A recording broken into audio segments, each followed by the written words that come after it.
এই দেখো, ছেলের তো 4 মাসের টিউশনির টাকা বাকি আছে। ছেলের মাস্টার বারবার টাকা চাইছে। তুমি যাও, দেখো গিয়ে কোথাও টাকা জোগাড় করতে পারো কিনা। আচ্ছা ঠিক আছে, দেখি কোথাও টাকা জোগাড় করতে পারি কিনা। এদিকে একবার শোনো। হ্যাঁ বলো। আর মা বলছিল মায়ের ওষুধটা ফুরিয়ে গেছে, আসার সময় যেন মনে করে নিয়ে আসবে। আচ্ছা নিয়ে আসবো।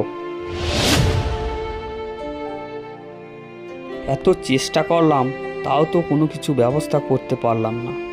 আমার চাকরিটাও মনে হয় আর পাবো না।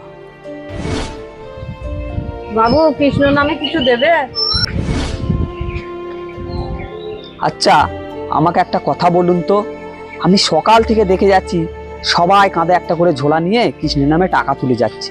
এই জিনিসটা কি?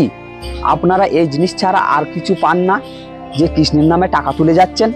আপনাদের কি লজ্জা করে না?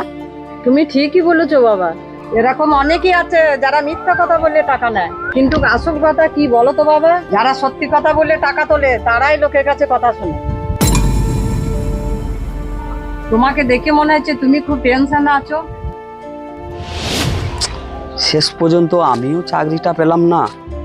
এবার তো আমি আর ছেলে বউর সামনে এই মুখ নিয়ে যেতেই পারবো না।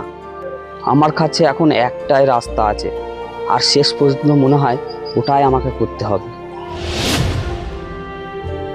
তুমি কৃষ্ণ নামে কিছু দান করো, আর কৃষ্ণ কাছে তুমি একটা মানত করো, দেখবে তোমার সব ইচ্ছা পূরণ করবে এই গোবিন্দ। ঠিক আছে, আমি মানলাম। যদি আপনার কৃষ্ণকে বিশ্বাস করে আপনাকে কৃষ্ণর নামে কিছু দান করি, তাহলে কৃষ্ণ কি আমার আশা পূরণ করে দেবে? আচ্ছা ঠিক আছে, গোবিন্দকে একবার দান করিয়ে দেখো না, যদি গোবিন্দ তোমার মনের আশা পূরণ করে দেয়। ঠিক আছে, 1 মিনিট দাঁড়ান।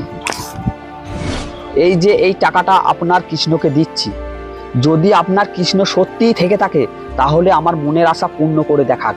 তাহলে আমি কথা দিচ্ছি, প্রত্যেক বছর আপনাদের মতন আমি কৃষ্ণ ঠাকুরের পুজো দেব। দেখি তো আপনার কৃষ্ণ ঠাকুর আমার মনস্কামনা পূরণ করে দেয় কিনা। দেখবে বাবা, আমার গোবিন্দ এবার তোমার মনের আশা ঠিক পূরণ করে দেবে। ঠিক আছে। গোবিন্দর নামে দান করলে নাকি মনে সব আশা পূর্ণ হয়ে যায়। অফিস থেকে ফোন। হ্যালো। আপনি কি ভাস্কর বাবু বলছেন? হ্যাঁ বলছি। আমাদের একটু মিস্টেক হয়ে গেছে, আপনি চাকরিটা পেয়ে গেছেন। কি?